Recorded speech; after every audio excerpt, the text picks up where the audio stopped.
What's up, y'all? This is Shamia, and today I'm talking about being on day 4 of a 30-day juice fast. Yesterday, I haven't recorded anything about what happened for day 3. Day 3 was an interesting day because the effects of juicing kicked in. It was a slow down, you are detoxing day. I always forget about those days, and I usually remember the days are like the most high vibe, and most of the time I'm super duper high vibe, but day 3 was a wipeout day for me. I was really tired. I slept a lot. I laid down a lot, and it turned out that it was like a flushing happened. So without being too graphic, my digestive tract flushed out, and I think before that flush happened, I was just tired. Like it was just blowing through my body. I had a couple of Lou Corona's lemon ginger blast, and anybody that's ever tried it know it's a blast. So basically what's in it is cilantro, parsley, I believe celery, spinach, cucumber, habanero peppers, ginger. I might be leaving something out, but I had that and I felt kind of tired, and then all of a sudden it was like woosah. So yesterday was a day of chill. You need to chill out, let your body adjust to this fast. Now I'm on day 4 and I have a renewed energy today. I think the biggest thing that I've been reflecting on lately in walking by faith is that it doesn't have to be perfect or look perfect. And sometimes in my past, when I would attempt to walk by faith, if I made one wrong turn, it would make me just stop. Like, oh, this is not working. I'm not going to keep going. I'm not going to keep doing this.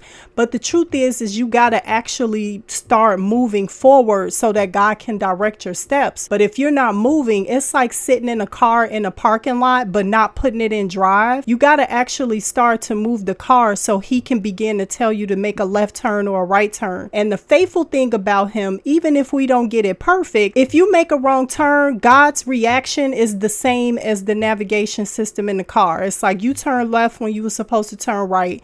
Now you got to go all the way around the block and then go in the direction that I'm telling you to go in. And when I really got the revelation of that, it took the fear away because it's not going to be perfect. The point is to just keep moving forward and just get comfortable being uncomfortable. That was something that he told me last year as well, is to get comfortable being uncomfortable, meaning start doing things afraid. Because I know I need to get out of my comfort zone in order to get where I'm trying to go. And my comfort zone has been, like I've told you all, laying in the bed, watching Netflix, eating brownies and chips and cakes and all of that. But the truth is, I wasn't really comfortable. I was telling you all that my soul and my spirit was screaming at me that I needed to get up and do something and make my life worth something. And that involves being comfortable, being uncomfortable. So I got to move. I got to keep going forward. I got to keep trying, doing whatever I think that he's telling me to do, because I'm not always 100%. But when you start walking with God and listening to his voice and reading his word, eventually you're going to start to recognize his voice. It's going to match. Like, it's going to match the things of the Bible. It's going to sound contrary to worldly things and the flesh and the things that the body wants to do and the world wants to do. You start going in another direction, which is going towards the kingdom. And it's a beautiful thing because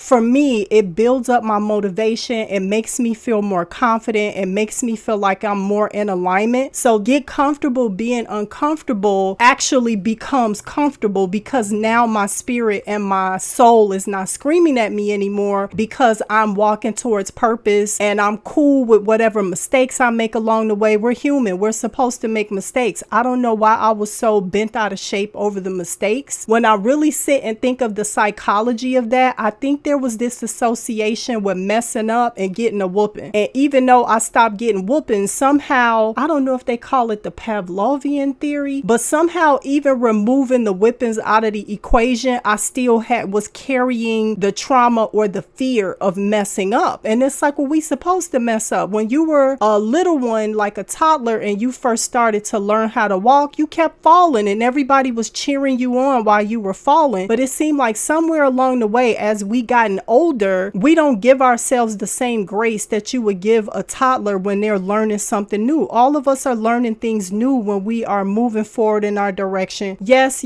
being 48, there are have lessons that I've learned that I won't make that mistake again, but I will never stop learning. As long as I'm on this earth, it's going to always be something that I need to learn. And in the beginning of me learning it, I'm not going to have it perfected, and I need to be okay with that. So even though I'm trusting God, and I am, and whatever I think he's telling me to do, I'm willing and obedient to do it. I believe he's faithful. I believe that he knows my heart, and he's going to fill in the gaps of wherever I'm messing up, but he's still guiding me because I'm allowing him to. So I have a calmness about myself today. If I'm doing something wrong, or if I made the wrong turn, I'm trusting that internal navigation to be like, oh, you made a left turn, you got to go around the block and then make a right. The point is to just keep going forward. So that's all I got to say today. I will holler at y'all tomorrow for day 5, maybe day 6. That's it. Holla back.